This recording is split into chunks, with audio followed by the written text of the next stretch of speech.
Okay masters, ముందుగా Zoom లో join అయిన ప్రతి ఒక్కరికి నా యొక్క ఆత్మ ప్రణామాలు. అలాగే ఈరోజు ధ్యానం చేస్తున్న మనందరికీ గొప్పగా ఆత్మజ్ఞానం అందించడానికి ప్రతిభా మేడం గారు వచ్చారు. వారికి స్వాగతం, సుస్వాగతం మేడం. నమస్తే మేడం. నమస్తే మాస్టర్స్.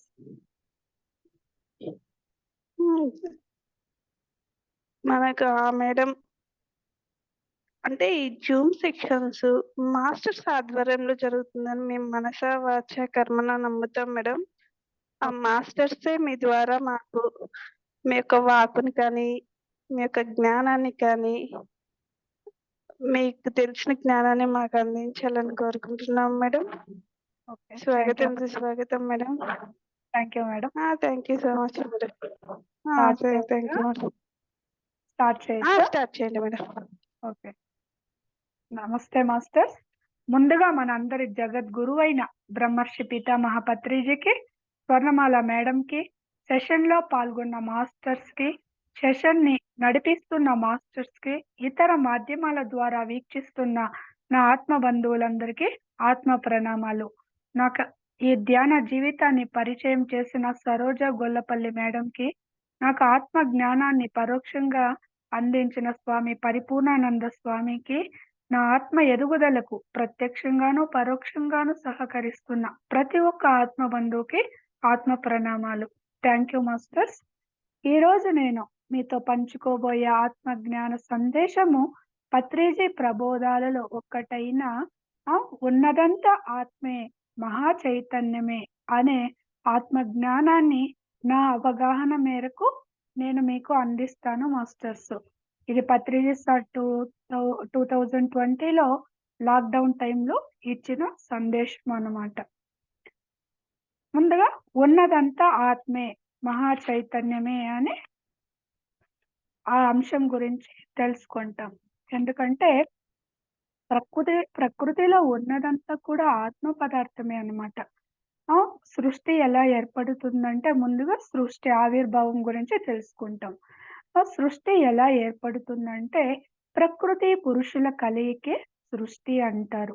ఇది తులసి దళం అనే పుస్తకంలో ప్రతి ఒక్కరు చూడండి, తీసుకోండి మాస్టర్స్. ఇది పత్రిసారు మొట్టమొదటిగా బిఏ మాస్టర్ అనే పుస్తకం రాశారు. తరువాత మన పిరమిడ్ మాస్టర్ల కోరిక మేరకు 1995లో తులసి దళం అనే పుస్తకాన్ని రాశారు. దీంట్లో ధ్యానం గురించి కానీ, ఇంకా ఇతర మాస్టర్లు ఇచ్చిన సందేశాలు, అసలైన ఇతర మనం నిత్య జీవితంలో ఎన్నో పదాలు వాడుతూ ఉంటాము.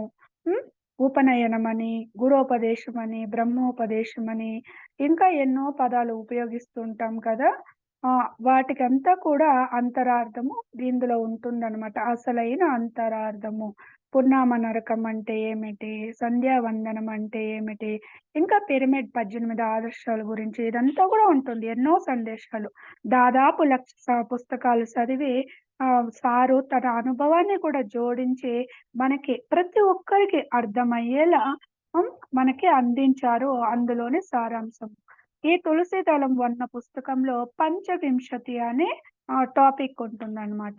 దాంట్లో ఎలా సృష్టి ఏర్పడుతుందని తెలియజేస్తారు. పంచవింశతి, వింశతి అంటే 100లో 5వ భాగము అన్నమాట. 100లో 5వ భాగము 20. పంచ అంటే 5, అంటే ఈ సృష్టి ప్రకృతి పురుషుల కలయిక అన్నమాట. అంటే మూల చైతన్యం, అది ఆది పరాశక్తి అన్న అనుకోండి, శ్రీమన్నారాయణ అన్న అనుకోండి, ఆ మూల చైతన్యం ఇంకా 2 శకలాలు విడుదలవుతుంది, 2 భాగాలుగా విడుదలవుతుంది అన్నమాట. ఒకటేమో ఆత్మక్షేత్రము, దాంట్లో కోటాను కోట్ల అంశాత్ములు ఎప్పుడు ఒక వర్షపు బిందువుల్లో పుట్టుకొస్తూ ఉంటుంది. రెండవదేమో ప్రకృతి క్షేత్రము, ఆ ప్రకృతి క్షేత్రంలో పంచభూతాలతో కూడిన పంచభౌతిక లోకాలు ఉంటుంది. ఎప్పుడైతే ఏ ఆత్మక్షేత్రంలో ఉండే అంశాత్మలు ప్రకృతి క్షేత్రంలో ఉన్న ఆ ప్రకృతిలో ఒక్కలోకి ప్రవేశించి జీవాత్మగా తయారవుతుంది అనమాట. అంటే మూల చైతన్యం ఇంకనే వస్తుంది. ఈ ప్రకృతి గాని ఈ పురుషుడంటే ఆత్మే అనమాట. ఆ ఆత్మ ప్రకృతి క్షేత్రంలో ప్రవేశించినప్పుడు జీవాత్మగా మారి తిరిగా భూలోకంలో అవి మ తన రూపాన్ని సంతరించుకుంటుంది. మొదటగా ఖనిజము, వృక్షము, మానవ సామ్రాజ్యాలనేవి తయారవుతుంది. ఆ రాయిని ఇంకా చెట్టుని ఇంకా పక్షులు, జంతువులు తరువాత మానవ సామ్రాజ్యం అన్నమాట. మానవ సామ్రాజ్యంలో కూడా ఎన్నో జన్మలు తీసుకుంటుంది అంశాత్మ. అంటే మొదటగా కొన్ని జన్మలు తమోగుణంలో, తరువాత కొన్ని జన్మలు రజోగుణంలో, తరువాత కొన్ని జన్మలు సత్వగుణంలో, తరువాత కొన్ని జన్మలు శుద్ధ సాత్వికంగా, తరువాత నిర్గుణ స్థితికి చేరుకుంటుందనమాట. ఈ తరుణంలో, ఈ ఆత్మ ప్రయాణంలో ఆ జీవాత్మ ఎన్నో కర్మలు చేస్తూ ఉంటుంది. ఆ గుణాలకు బందీ అయ్యి మంచి చెడు కర్మలు చేస్తూ, ఆ కర్మ ఫలితాలని అనుభవిస్తూ, ఇంకా తన అదనంగా ఏమన్నా నేర్చుకోవాల్సిన పాఠాలను గూడా నేర్చుకుంటూ ఉంటుంది. ఎందుకంటే భూలోకం అనేది ఒక పాఠశాల అన్నమాట. ఆ అంశాత్మ జీవాత్మగా మారినప్పుడు భూలోకంలో ఉన్న పరిస్థితుల్ని కానీ, ఇంకా ప్రదేశాల్ని చూడడము, ఇంకా తమ గుణాలతో ఏ ఏ కర్మలు చేస్తుందో, వాటి ద్వారా ఎలాంటి ఫలితాన్ని అనుభవిస్తుందో, అదంతా గూడా అనుభవాలు పాఠం కింద నేర్చుకుంటూ ఉంటుందంట. ఎందుకంటే ఆత్మ ఎదుగుదలకి భూలోకమే ఒక ఉన్నతమైన పాఠశాలంట. వేరే లోకాల్లో గూడా ఆత్మ ఎదుగుతుంది. కానీ భూలోకంలో తక్కువ జన్మల్లో నేర్చుకోవడము జరుగుతుంది. కానీ భూలోకంలో గూడా ప్రకృతి అనేది ఒక మాయ అనమాట. ఆ ప్రకృతి గూడా ఈ పంచభూతాలతో నిర్మితమైన ప్రకృతి గూడా శాశ్వతం కాదు. ఆత్మ పురుషుడంటే ఆత్మ. అది ఒక్కటే శాశ్వతము. కాబట్టి ఈ పంచవింశతిలో అంశాత్మ ఏమవుతుందంటే ప్రకృతితో తాదాప్యం చెందుతూ 3 తొడుగుల్ని తొడుక్కుంటుంది. దాన్నే తులసి దళంలో త్రిపుర సుందరి అని గూడా చెప్తారు. అంటే ఆత్మకు 3 తొడుగులుంటుంది. ఒకటి కారణ శరీరము, సూక్ష్మ శరీరము, స్థూల శరీరము. కారణ శరీరము, సూక్ష్మ శరీరం కంటికి కనిపీదు. ఇది స్థూల శరీరం మాత్రం కంటికి కనిపిస్తుంది. మొదటగా కారణ శరీరాన్ని తొడుక్కుంటుంది. అక్కడ దాంట్లో చిత్తము, అహంకారం అనే అంతఃకరణాలు ఉంటుందన్నమాట. తరువాత కిందకి దిగుతూ వస్తూ సూక్ష్మ శరీరాన్ని తొడుక్కుంటుంది. సూక్ష్మ శరీరంలో పంచ తన్మాత్రలు అంటే పంచమహాభూతాల యొక్క సూక్ష్మ రూపాలు ఉంటుంది. అంటే శబ్ద, స్పర్శ, రూప, రస, గంధ. తరువాత పంచ జ్ఞానేంద్రియాలు, తరువాత పంచ కర్మేంద్రియాలు, మనసు, బుద్ధి అనేది ఉంటుంది సూక్ష్మ శరీరంలో. తరువాత కిందికొచ్చినాక స్థూల శరీరాన్ని ధరిస్తుంది. దానిలో పంచభూతాలుంటుంది. అంటే ఆకాశం, వాయువు, అగ్ని, ఆపాహ, పృథ్వీ అని 5 భూతాలన్నమాట. మొత్తం కలిపి 25. దాన్నే పంచవింశతి అంటారు. అక్కడ పురుషుని సంఖ్య 1, ఇంక 24 వచ్చి ప్రకృతి లో ఉన్న తత్వం అన్నమాట. ఈ మనసు, బుద్ధి, చిత్తము, అహంకారము, పంచ జ్ఞానేంద్రియాలు, పంచ కర్మేంద్రియాలు, పంచ తన్మాత్రలు, పంచభూతాలు ఇదంతా కూడా ప్రకృతి యొక్క తత్వము. ఇది గూడా శాశ్వతమైనది కాదు అని తెలుసుకోవాలి. ఎప్పుడైతే జీవాత్మ తన ప్రణాళికను ముగించుకున్నాక ఆ! శరీరాన్ని విడిచిపెడుతుందో, మొదటగా స్థూల శరీరాన్ని వదిలిపెట్టేస్తుందనమాట. అప్పుడు ఆ 25లో -5 వెళ్ళిపోతే ఇంక 20 ఉంటుంది. తరువాత సూక్ష్మ లోకాలకు వెళ్ళినప్పుడు ఆ సూక్ష్మ శరీరాన్ని గూడా వదిలిపెట్టేస్తుంది. అక్కడ సూక్ష్మ శరీరం సంఖ్య 17. అంటే తన్మాత్రలు, పంచ జ్ఞానేంద్రియాలు, పంచ కర్మేంద్రియాలు, మనస్సు, బుద్ధి అనేది ఉంటుంది. దాన్ని వదిలిపెట్టేసి కారణ లోకాలకి వెళుతుంది. ఎప్పుడైతే మనం భూలోకంలో ధ్యానం చేస్తూ ఆత్మ జ్ఞానాన్ని పొంది ఉంటామో, చిత్తం పరిశుద్ధమై ఉంటుందో, అహంకారాన్ని కూడా నశింపచేసుకొనుంటామో, అప్పుడు కారణ శరీరాన్ని గూడా వదిలేస్తుందనమాట. తరువాత ఉన్నది ఒక్కటే పురుషుడు, ఆత్మ. అదే పురుషోత్తముడు. అదే దేదీప్యమానంగా వెలుగుతూ ఉంటుంది. అంటే మనము ఆత్మ పదార్థాలము. మన మూల చైతన్యం నింక వచ్చిన అంశాత్మలమే. మనం గూడా పరమాత్మే. మనం గూడా ఆ పూర్ణాత్మే అన్నమాట. కాకపోతే ప్రకృతి లోకంలకు తాదాప్యం చెందుతూ జీవాత్మగా తయారై ఉంటాము. ఎందుకంటే భూలోకంలో పాఠాలు నేర్చుకోవడానికి వస్తామనమాట. తరువాత మనం శరీరానికి ముందు ఆత్మ పదార్థమే. శరీరం విడిచిపెట్టినా కూడా ఆత్మ పదార్థమే అనమాట. ఆత్మ ఎప్పుడు శాశ్వతమైనది. అది కంటికి కనిపించేది కాదు. అది నిర్గుణము. ఎటువంటి గుణాలు లేదు దానికి. తమో, రజో, సత్వ గుణాల కన్నా అతీతంగా ఉంటుంది. అన్నీ బ్యాలెన్స్‌డ్‌గా ఉంటుంది. నిర్గుణ స్థితిలో ఉంటుందనమాట. దీనికి ప్రత్యేకమైన గుణం అని ఆపాదించడానికి కుదరదు. నిరంజనము. ఎటువంటి రంగు ఉండదు. శాశ్వతమైనది. నిత్యమైనది. ఎప్పుడు ఉంటుంది. నిత్య నూతనంగా ఉంటుంది. దానికి వృద్ధాప్యము అనేది ఉండదు. అది సృష్టి ఆదిలోనూ ఉంటుంది, మధ్యంలోనూ ఉంటుంది, అంత్యంలోనూ ఉంటుందనమాట. కాబట్టి ఈ సృష్టిలో ఆత్మ కన్నా విభిన్నమైనది, ప్రత్యేకమైనది, దానికి వ్యతిరేకమైనది, దానికన్నా ఉన్నతమైనది, విశేషమైనది ఇంకొక పదార్థము లేదు అని చెప్తారు పత్రిజిస్తారు. ఎందుకంటే ఆత్మే కదా శాశ్వతము. ఈ ప్రకృతి లోకంలో కనిపించే మనుషులు గాని, పదార్థాలు గాని, వస్తువులు కానీ, సంపదలు కానీ ఏది శాశ్వతం కాదు కదా! దానికే ఆత్మ ఆత్మకి స్వ ఇచ్ఛ అనేది ఉంటుంది. ఆత్మ స్వతంత్రము. ఆత్మ ఎప్పుడు పరతంత్రము కాదు. ఆత్మ కన్నా ఉన్నతమైన వస్తువు, ఇంకొక విశేషమైన వస్తువు ఏదీ లేదు కాబట్టి ఆత్మ స్వతంత్రము అని చెప్తారనమాట. దానికే జ్ఞాన నవరత్నాల్లో గూడా పత్రిసారు ఏం చెప్తారు? ఆత్మే పరబ్రహ్మ, జీవుడే దేవుడు, దేహమే దేవాలయము అని చెప్తారు. మనకి ఇదంతా తెలియాలంటే, ఈ జ్ఞానం అర్థమవ్వాలంటే ఏం చేయాలంటే మనము శ్వాస మీద ధ్యాస పెట్టి ధ్యానం చెయ్యాలి. దాన్నే బుద్ధుడు మనకి పాళీ భాషలో ఆనాపానసతి అని అందించారు. ఆన అంటే ఉచ్ఛ్వాస, అపాన అంటే నిశ్వాస, సతి అంటే కూడుకొని ఉండడము. అంటే సహజంగా నడిచే మన ఉచ్ఛ్వాస, నిశ్వాసాలను ఎప్పుడైతే గ్రహిస్తామో, గమనిస్తూ ఉంటామో, ఆ ఆలోచన రహిత స్థితి ఎప్పుడు కలుగుతుందంటే చిత్తవృత్తి నిరోధమైనప్పుడు. చిత్తవృత్తి నిరోధం ఎప్పుడవుతుంది? ఆలోచన రహిత స్థితిలోనే. ఎందుకంటే మన చిత్తం యొక్క పని ఏమిటంటే ఎప్పుడు గతంలో ఉంటుంది. లేకపోతే భవిష్యత్తుకు సంబంధించిన ఆలోచనలతోనే ఉంటుందనమాట. ఆ ప్రస్తుత వర్ధమాన క్షణంలో ఉండదు అది. ప్రెజెంట్ టెన్స్‌లో ఉండదు. ఎరుకలో ఉండదు. కాబట్టి దాన్ని నిరోధించాలంటే ఉన్న ఒక్కగానొక్క మార్గము శ్వాస మీద ధ్యాస. ఎప్పుడైతే మనం శ్వాస మీద ధ్యాస పెట్టి ధ్యానం చేస్తామో, ఆలోచన రహిత స్థితిలో చిత్తవృత్తి నిరోధమైనప్పుడు తలపై ఉన్న బ్రహ్మరంధ్రం ద్వారా ఆ విశ్వంలో ఉన్న విశ్వమయ ప్రాణశక్తి లోనికి ప్రవేశిస్తుంది. మన ఆత్మకు కూడా 7 తొడుగులు ఉంటుంది. కంటికి కనిపించే స్థూల శరీరమే కాదు. దీన్ని అన్నమయ కోశమని, తిరగా మనోమయ, విజ్ఞానమయ, ఆనందమయ, విశ్వమయ, నిర్వాణమయ అనే కోశాలు ఉంటుంది. అన్నమయ శరీరానికి దగ్గరగా ప్రాణమయ శరీరం ఉంటుంది.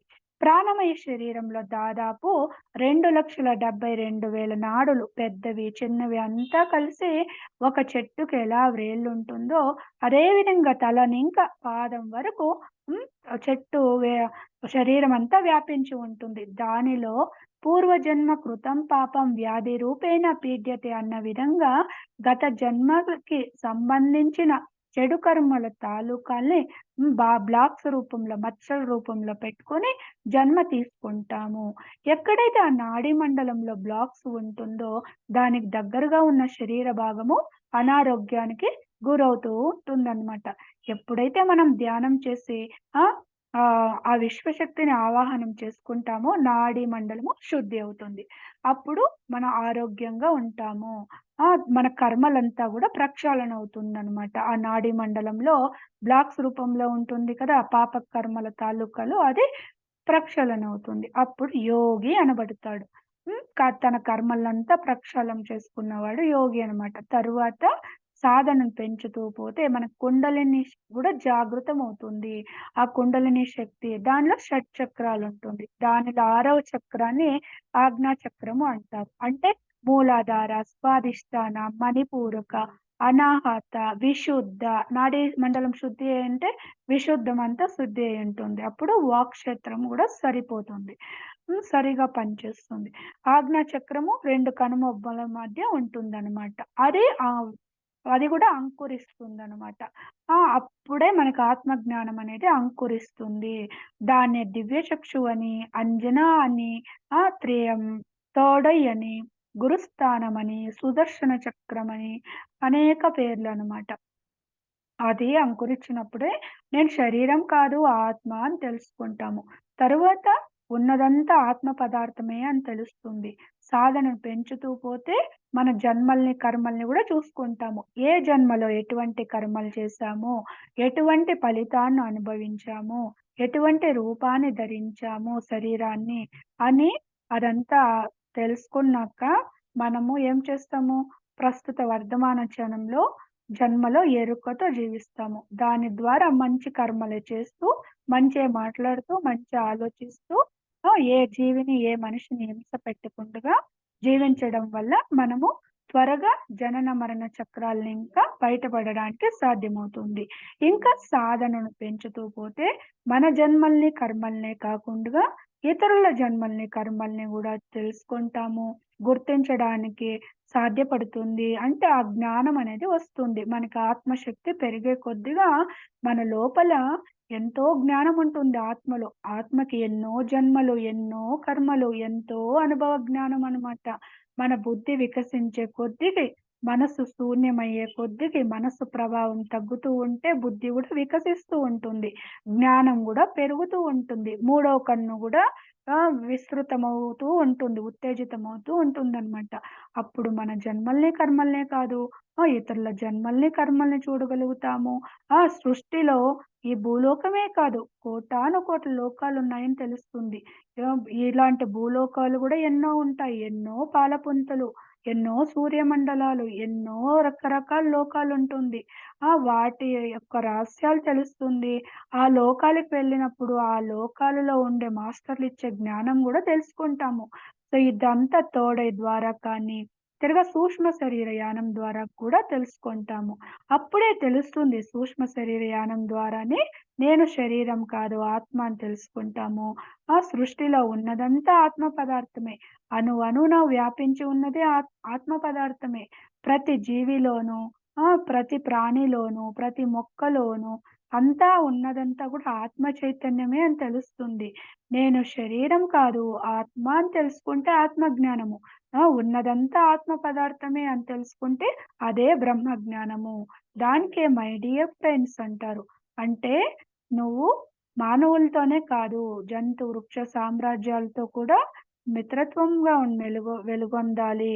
వాటిని స్వేచ్ఛగా జీవింపనివ్వాలి. వాటిని హింస పెట్టకూడదు, చంపకూడదు అని. అనవసరంగా బాధ పెట్టకూడదు. తరువాత మై డియర్ మాస్టర్స్ అంటే నీ భావనా క్షేత్రాన్ని, నీ వాక్ క్షేత్రాన్ని, నీ చేష్టా క్షేత్రాన్ని సరిగా ఉంచుకో. వాటిని ఆధీనంలో ఉంచుకో. వాటిపైన మాస్టరీ సంపాదించు. అంతేకాదు నువ్వు తెలుసుకున్న ధ్యానాన్ని, జ్ఞానాన్ని అందరికీ అందివ్వాలి. మాస్టర్‌గా హ్మ్. ఆహ్, ఉండాలి, తయారవ్వాలి అని. తరువాత మై డియర్ గాడ్స్ నేను ఆత్మ పదార్థం అని తెలుసుకోవడమే కాదు, ప్రతి ఒక్కరిని ఆత్మ స్వరూపులుగా గుర్తించాలి. ఆ విధంగా నడుచుకోవాలి. మమాత్మ సర్వభూతాత్మ అన్న స్థితిలో జీవించాలి. అదే ఒక బ్రహ్మర్షి యొక్క స్థితి. అదే ఒక యోగీశ్వరుల స్థితి. అదే బుద్ధుని స్థితి. అదే ఒక పరమ గురువుల స్థితి అన్నమాట. వీళ్ళేం చేస్తారంటే తాము తెలుసుకున్న జ్ఞానాన్ని, ధ్యానాన్ని అందరికీ పంచడానికి ఆహ్, ఇష్టపడుతూ ఉంటారు. మహా కరుణ అన్నమాట. ఎందుకంటే ఆ ధ్యానం ద్వారా ఆత్మ జ్ఞానం వచ్చినప్పుడు దానికే ధ్యానం ద్వారానే జ్ఞానము. జ్ఞానం ద్వారానే ముక్తి అన్నమాట. ముక్తి అన్నా, మోక్షమన్నా, అపవర్గమన్నా, నిశ్రేయస్సన్నా, నిర్వాణమన్నా అన్నీ పర్యాయ పదాలే. ముక్తి అంటే విడుదల. దుఃఖం ఇంకా విడుదలనమాట. ఎందుకంటే మనం ఎన్నో భవబంధాల్లో ఇరుక్కొని ఉంటాము. ప రిలేషన్‌లో కానీ, ఆస్తుల పట్ల గాని, పేరు ప్రతిష్టల పట్ల గాని, శారీరక, మానసిక, బుద్ధిపరమైన, ఆత్మపరమైన రుగ్మతలు, వెనక జన్మది కూడా కొన్ని ఉంటుంది. బంధాలు, మోహాలు వాటి అన్నిట్లో గూడా ఇరుక్కొనుంటాము. వాటిని ఇంకంతా గూడా విముక్తి పొందుతాము. అలాంటి వారి స్థితినే విముక్తాత్మ స్థితి అంటారు. అంటే ఎలాగైతే మనం ఈ భౌతిక శరీరానికి బాల్యము, యవ్వనము, కౌమార్యము, వృద్ధాప్యము అనే దశలుంటుందో, ఆత్మకు కూడా జన్మ క్రమంలో పరంపరలో శైశవాత్మ, బాలాత్మ, యువాత్మ, ప్రౌఢాత్మ, వృద్ధాత్మ, విముక్తాత్మ, పూర్ణాత్మ అనే స్థితిలో ఉంటుంది. ఈ శైశవాత్మ పూర్ణాత్మ స్థితికి చేరుకునేంత వరకు, లేకపోతే చక్రాలుంటుంది కదా! మూలాధారం ఇంకా సహస్రాధార స్థితికి చేరుకునేంత వరకు, లేకపోతే గుణాలు తమో గుణం ఇంకా నిర్గుణ స్థితికి చేరుకునేంత వరకు ఆ జీవాత్మ జనన మరణ చక్రంలో తిరుగుతూనే ఉంటుందనమాట. ఎప్పుడైతే మమాత్మ సర్వభూతాత్మ అన్న స్థితిలో జీవిస్తామో, బుద్ధి పూర్తిగా వికసించినప్పుడు, మనసు ప్రభావం తగ్గినప్పుడు, శూన్యమైనప్పుడు మనం సహస్రాధార స్థితికి చేరుకుంటాము. అప్పుడే నిర్గుణ స్థితికి చేరుకుంటాము.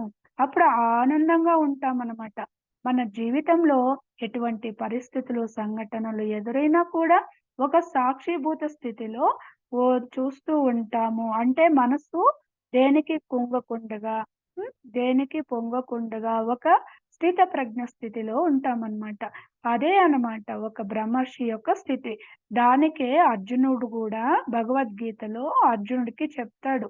మనసుని శూన్యం చేసుకోవాలి. బుద్ధిని వికసింప చేసుకోవాలి. యోగి భవార్జున ధ్యానం ద్వారానే అది సాధ్యము. నువ్వు ఆత్మ జ్ఞానం గురించి తెలుసుకో. ఆత్మకి చావు లేదని తెలుసుకో. ఈ జీవితం ఒక నాటకం అని తెలుసుకో. యుద్ధంలో ఎదురుగా ఉన్న వాళ్ళంతా కూడా హ్మ్. వాళ్ళంతా కూడా ఆహ్, శాశ్వతమైన మరణం కాదు. వాళ్ళకొచ్చేదంతా కూడా నువ్వు రాజుగా నీ కర్తవ్యాన్ని నిర్వర్తించాలి. ధర్మాన్ని ప్రతిష్ఠింప చెయ్యాలంటే. వాళ్ళు ఆల్రెడీ చనిపోయారు. అందరిలో ఉండేది ఆత్మగా నేనే అని విశ్వరూప దర్శనం ద్వారా గూడా చూపిస్తారనమాట. కాబట్టి యుద్ధం చెయ్యాలి అని గూడా చెప్తారు. భగవద్గీతనంతా గూడా అందిస్తారు. అర్జున్ని నెపంగా పెట్టుకొని సమస్త మానవాళికి అందించినదే ఆ భగవద్గీత అన్నమాట. మహాభారతంలో యుద్ధ సమయంలో. కాబట్టి ఉన్నదంతా నేనే. నాకన్నా అన్యంగా ఏదీ లేదు. ఆత్మ అనేది శాశ్వతము. దానికి స్వ ఇచ్ఛ అనేది ఉంటుంది. కాబట్టి మొదటగా దీని గురించి నేను మీకు తెలియజేస్తాను మాస్టర్స్. దానికే భగవద్గీతలో గూడా కృష్ణుడు ఏం చెప్తారంటే, అహమాత్మ గుడాకేశ సర్వభూత సేష్ఠితః అహం ఆదించ మధ్యం చ భూతానాం అంతమేవ చ. అర్జున నేను సృష్టి ఆదిలోనూ ఉన్నాను.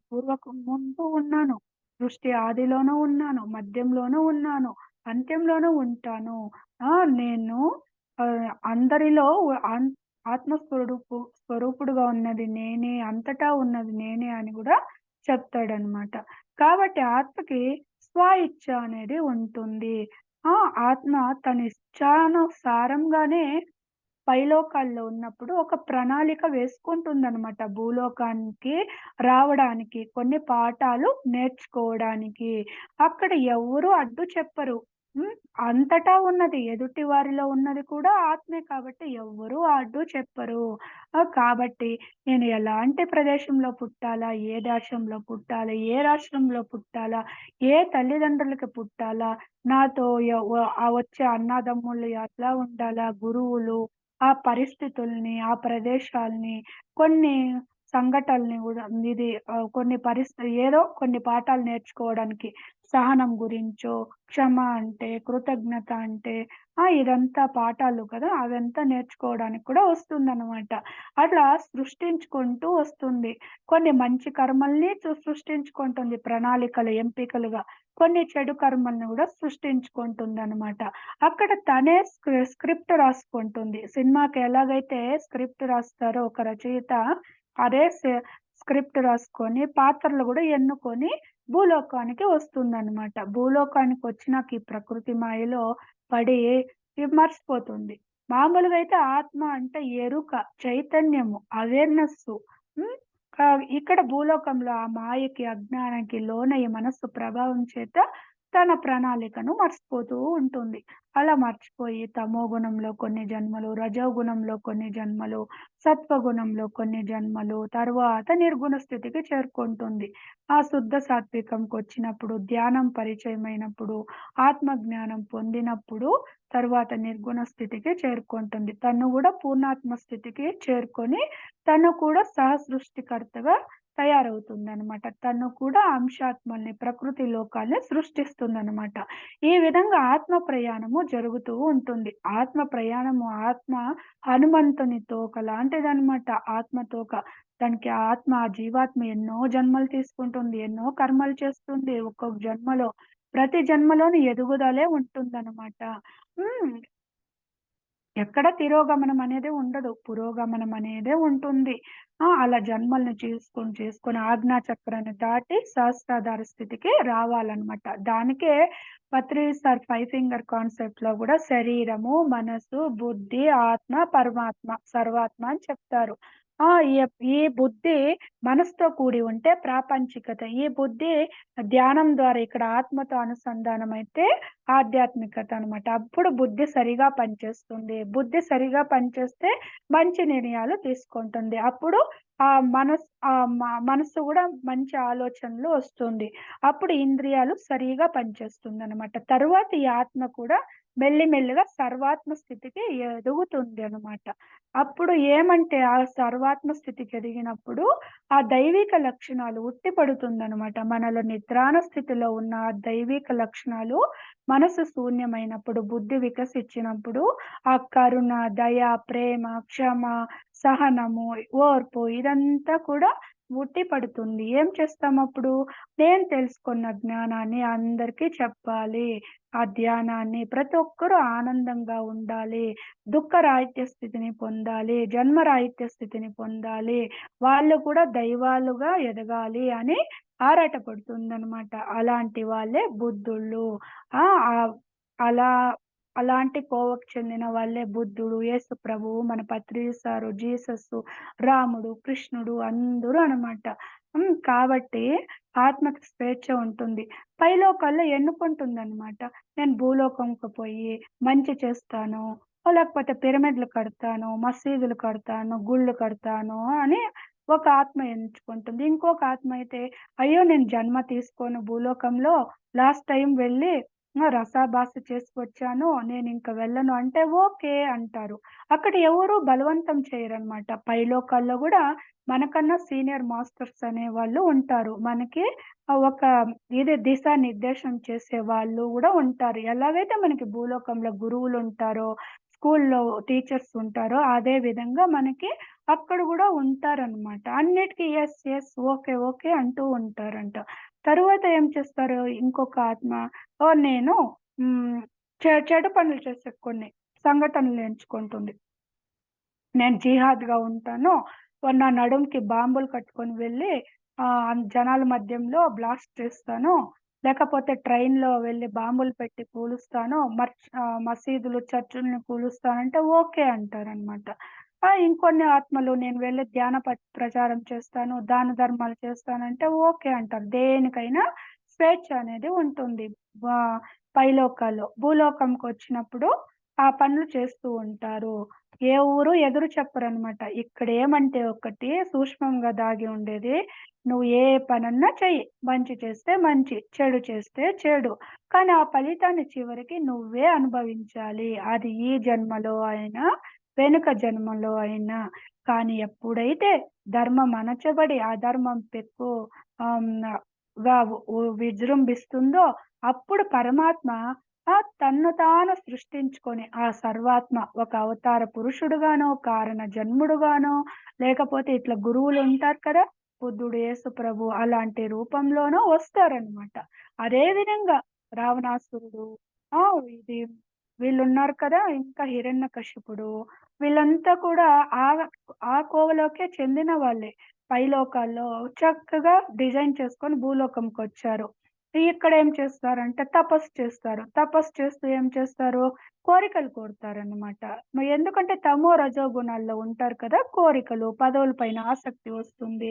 అందరూ నన్నే దైవంగా భావించాలి, నా మాటే వినాలి, ప్రతి స్త్రీ నాకే లొంగాలి అనే స్వార్థము, కోరికలు, అహంతో ఏం చేస్తారు? తపస్సు చేస్తారు. ఇంకా ప్రత్యక్షమవుతారనమాట. ఇది కృష్ణుడు, ఇది విష్ణువు, శివుడో ప్రత్యక్షమై వరాలిస్తారు. ఆ వరాలిచ్చినప్పుడు ఏం చేస్తారు? మితిమీరంగా విజృంభిస్తూ ఉంటారనమాట. వాళ్ళ చేష్టలు, వాక్కులు అంతా కూడా. అప్పుడేం చేస్తారు చివరికి ఆ వరమిచ్చిన దేవుడే తిరిగి అతన్ని చంపేస్తారనమాట. ఎట్లా హిరణ్యకశిపుడు గూడా తపస్సు చేసి ఆ విధంగా నారాయణ్ణి వరం అడుగుతాడు. ఎట్లా అంటే నేను రాత్రి గాని, పగలు కానీ, ఇంటి లోపల కానీ, బయట కానీ ఒక ఆయుధాలతో కానీ అట్లా ఆహ్, నేను ఏ జంతువునింక కానీ, మనుషులనింక గాని నేను చనిపోకూడదంటే, "ఓకే నాయనా" అని వరమిస్తారు. తరువాత ఏం చేస్తారు? అతని అరాచకాలని తట్టుకోలేక ఏం చేస్తాడు, నరసింహ అవతారంలో ఏమంటే నరుడు కాదు, జంతువు కాదు. కడప పైన పెట్టుకుంటాడు. ఇంటి లోపల కాదు, బయట కాదు. గోర్లతో చీల్చి చంపేస్తాడనమాట. ఆయుధాలు కా లేదు కాబట్టి. అలా సర్వాత్మ ఇష్టది సర్వాత్మది. జీవాత్మ ఇష్టము జీవాత్మ. ఫస్ట్ సినిమాలో చూడండి ఫస్ట్ హాఫ్ విలను హ్మ్. వి విర తన ప్రతాపం చూపిస్తూ ఉంటాడు. సెకండ్ హాఫ్‌లో హీరో వచ్చి తన ప్రతాపాన్ని చూపిస్తాడు. అలా సమయం అనేది పరమాత్ముని చేతుల్లో ఉంటుంది. నీకు ఆత్మకి స్వేచ్ఛ ఉంటుంది. ఎవరు ఎదురు చెప్పరు. అంతటా ఉన్నదే ఆ పరమాత్మ చైతన్యమే. నాలో ఏ ఆత్మ ఉందో ఎదుటి వాళ్ళలోనే అదే ఆత్మ. దానికి అహం బ్రహ్మాస్మి, తత్వమసి, అయమాత్మానం బ్రహ్మ, ప్రజ్ఞానమే బ్రహ్మ, సర్వం కల్మిదం బ్రహ్మ అని వేద మహావాక్యాలు యొక్క అంతరార్థం అన్నమాట. కాబట్టి అలా హిరణ్యకశిపుడు చంపబడతాడు. ఎందుకంటే ఎప్పుడూ ప్రహ్లాదుడిని ఇబ్బంది పెడుతూ ఉంటాడు. నన్ను పూజించకుండా నారాయణ్‌ని పూజిస్తూ ఉంటావు. అందరిని పాడు చేస్తూ ఉంటావు అని చాలా చిత్రహింసలు పెడుతూ ఉంటాడు. భక్తునికి తొందరిస్తే ఆ పరమాత్మ ఊరుకోడు కదా! దానికే ప్రత్యక్షమయ్యి అలా చంపేస్తాడనమాట. కాబట్టి మితిమీరిన కోరికలు, ఆశలనింకే దుఃఖమొస్తుందని బుద్ధుడు గూడా కనుగొంటాడు. బుద్ధుడు గూడా ప్రపంచంలో ఎల్లెడలా దుఃఖమే ఉన్నదని తెలుసుకుంటాడు. దుఃఖానికి మూల కారణము తృష్ణ అనమాట. మితిమీరిన ఆశలు, కోరికలు, మోహం అన్నమాట. ఎందుకు ఈ తృష్ణ కలుగుతుందంటే అవిద్య అంటే ఆత్మజ్ఞానము లేకపోవడం వలన. దానికే బుద్ధుడు ఆ అష్టాంగ మార్గాల్ని ఇస్తాడు. సరైన దృక్పథాలుండాలి. సరైన వాక్కులుండాలి. సరైన సంకల్పాలుండాలి. సరైన కోరికలుండాలి. సరియైన జీవన భృతి ఉండాలి. సరియైన ఏకాగ్రత ఉండాలి. సరియైన శ్రద్ధ ఉండాలి. సరియైన ధ్యానం ఉండాలి. ధ్యానం గూడా సరియైన ధ్యానం అంటే ఆనాపానసతినే. ఆనాపానసతి ఆన అంటే ఉచ్ఛ్వాస, అపాన అంటే నిశ్వాస, సతి అంటే కూడుకొని ఉండడము. అంటే సహజంగా నడిచే మన ఉచ్ఛ్వాస, నిశ్వాసాలను గమనించి వస్తున్నప్పుడు ఆలోచన రహిత స్థితిలో చిత్తవృత్తి నిరోధమైనప్పుడు ఆ విశ్వశక్తి మన బ్రహ్మరంధ్రం గుండా ప్రవేశించి నాడీ మండలము శుద్ధి అయినప్పుడు మూడవ కన్ను విస్తరించినప్పుడే మనకి ఆత్మ జ్ఞానము, బ్రహ్మ జ్ఞానము, ఈ కర్మ సిద్ధాంతాలు, ఆత్మ సిద్ధాంతము, ఆ పునర్జన్మ సిద్ధాంతము, కర్మఫల సిద్ధాంతము, తరువాత పురోగమన సిద్ధాంతము, యోగ సిద్ధాంతము, తరువాత అనేకానేక సిద్ధాంతము. ఇవంతా అర్థమవుతుంది. అప్పుడే అన్నీ మనకు సరిగా ఉంటుంది. ఒక సరికాని మనిషి తను చనిపోయే లోపల జీవితంలో సరి అయిన మనిషిగా మారాలి. ఒక బుద్ధి లేనివాడు బుద్ధుడుగా మారాలి అని బుద్ధుడు దాదాపు 5:30 సంవత్సరాలు సాధన చేసి స్వయంగా తెలుసుకున్న ఆ ధ్యాన సూత్రం అన్నమాట. ఇంకొకటి మన వాస్తవాలకి మనమే సృష్టికర్త, మన కర్మలకి మనమే బాధ్యులము అనేది జ్ఞాన సూత్రం అన్నమాట. సేతు కూడా ఇదే చెప్తారు. కాబట్టి ఎవరి కర్మలకు వాళ్ళే బాధ్యులు, ఎవరి వాస్తవాలకి వాళ్ళే సృష్టికర్త. ఈ జ్ఞానము మనకి అవగాహనలోకి రావాలంటే కూడా ఆత్మ జ్ఞానం ఉండాలి. అది ధ్యానం ద్వారానే సాధ్యము. దానికే ధ్యానం ద్వారానే జ్ఞానము, జ్ఞానం ద్వారానే ముక్తి అంటారు. తరువాత జ్ఞానాగ్ని దగ్ధ కర్మాణం అంటారు. ధ్యానం ద్వారానే మన కర్మలంతా కూడా దగ్ధమవుతుంది.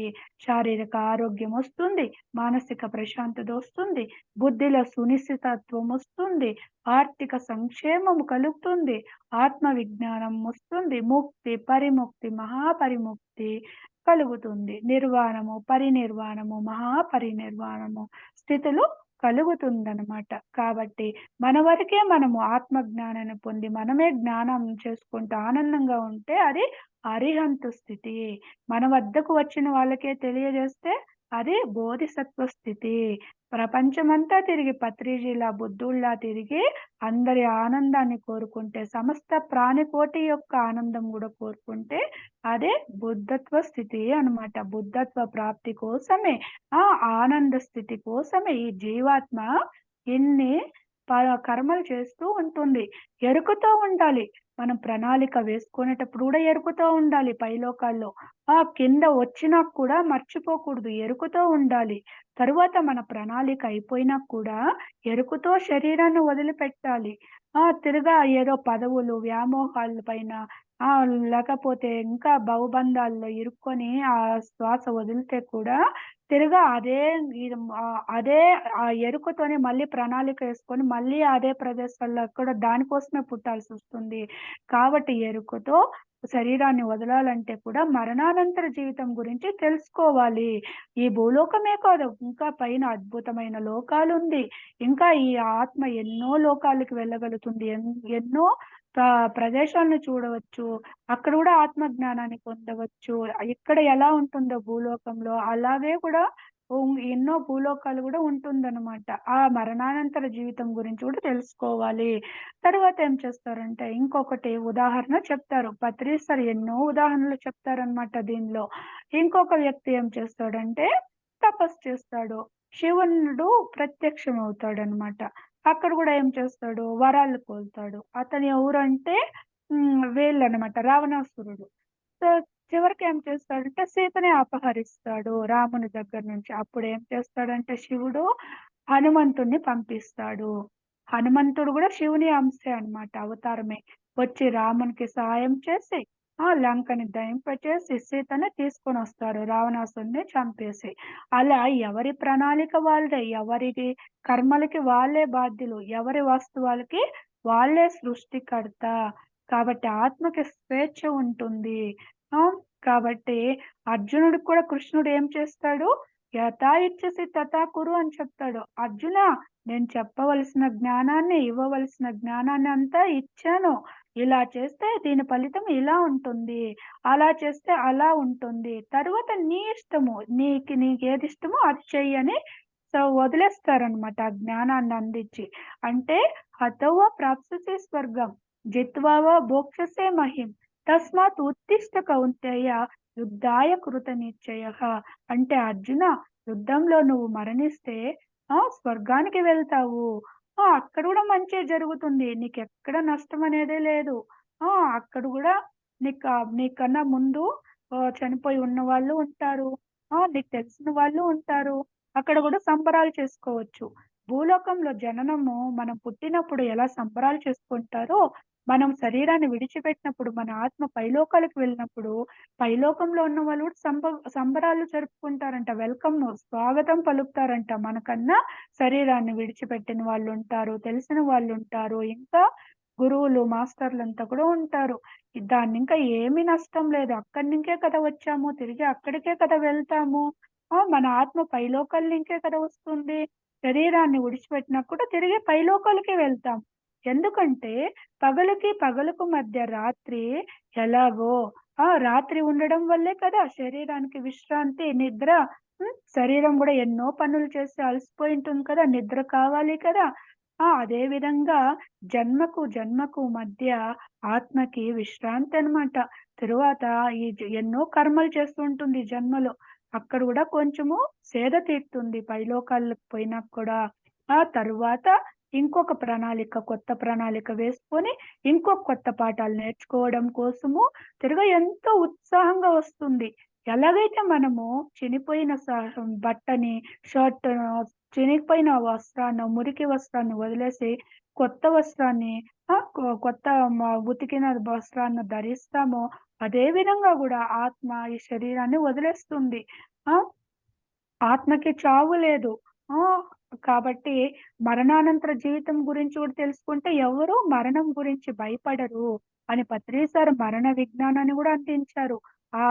ఏమంటే ఆహ్, మ మరణం మధురం, జననం మధురము, తిరగా మరణాయనము ఇట్లా ఎన్నో పుస్తకాలు ఉంది మన పిఎస్ సిస్టమ్‌లో. కాబట్టి అది తెలుసుకున్నప్పుడు మరణ భయం అనేది గూడా ఉంటుంది. మనిషికి ఎప్పుడు మరణ భయం ఉంటుంది. వృద్ధాప్య భయముంటుంది. వయసైపోయినాము అని.